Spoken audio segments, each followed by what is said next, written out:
মানুষের জীবন হচ্ছে কিভাবে যে চলে যাচ্ছে প্রতিদিন সেকেন্ড ঘন্টা দিন হিসেবে আসলে আমরা কেউই কিন্তু কিছুই আটকাতে পারছি না, তাই না? কিভাবে যে এক একটা দিন করে আমাদের বছরের সবগুলো সময় চলে যাচ্ছে, তা কি অবস্থা আপনাদের অবশ্যই কমেন্টে জানিয়ে যাবেন। এবং সবাই যদি আল্লাহ রহমতে সুস্থ থাকেন, ভালো থাকেন, তাহলেই সবাই আলহামদুলিল্লাহ বলে যাবেন। আসলে কি আমাদের জীবনে আমরা কত কিছুই তো প্ল্যান করি, তা না? সব কিছু কি আর প্ল্যান মাফিক হয়? দেখা যায় আমাদের প্ল্যানের বাইরেও অনেক সময় অনেক কিছু হয়ে যায়। আসলে কি দিনটা শুরু করেছিলাম আলহামদুলিল্লাহ আজকে ভালো, এবং বাচ্চাদের আজকে স্কুলে দিয়েছি, এবং বড়জনের তো আজকে থেকে পরীক্ষা শুরু হয়েছে, বড় মেয়ের, এবং বড় ছেলে যে সে সকালে স্কুলে গিয়েছিল। এবং সকালটা আজকে যে কি পরিমাণে আলসে ছিল, বাসায় একটা দমই মানে ছিল না, কিন্তু তারপরও না বাজারতেই ইচ্ছে ছিল না, এবং চিন্তা করছিল কিভাবে কি করবো। সে চিন্তা করতে করতেই সকালে নাস্তাটা অবশ্যই রেডি করে ফেলেছি।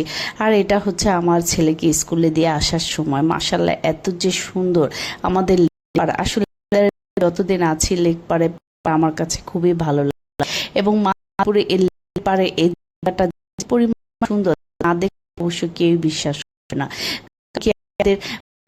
দর্শনীয় স্থানগুলোর লেকপাড় হচ্ছে অন্যতম একটা স্থান। দেখা ছুটির দিনগুলোতে সবাই সবার প্রিয়জন নিয়ে এই লেকপাড়ে কিন্তু বেড়াতে আসে। আর বিশেষ করে বৃহস্পতিবার বেলা থেকে শুরু হয় ভিড়, এবং সেটা চলে শুক্রবার দিন পর্যন্ত।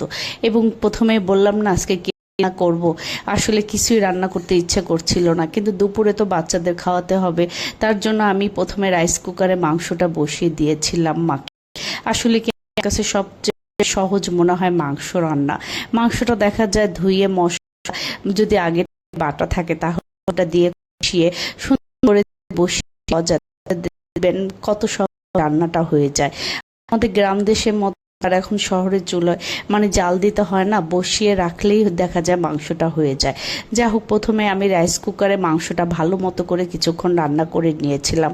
তারপর পেঁয়াজ বেরেস্তা করে আমি সেটা আমার চুলোতে তারপর দিয়ে দিয়েছিলাম দমে। আসলে আমি প্রথমে রাইস কুকারের মাংস রান্না করি, তারপর কিছুটা পেঁয়াজ লাল লাল বেরেস্তা দিই, তারপর চুলায় হালকা তাপে কিছুক্ষণ রেখে দিলে কালারটা খুবই সুন্দর আসে, এবং ভাজা পেঁয়াজের যে স্মেলটা সেটা দেখা যায় খুবই ভালো লাগে।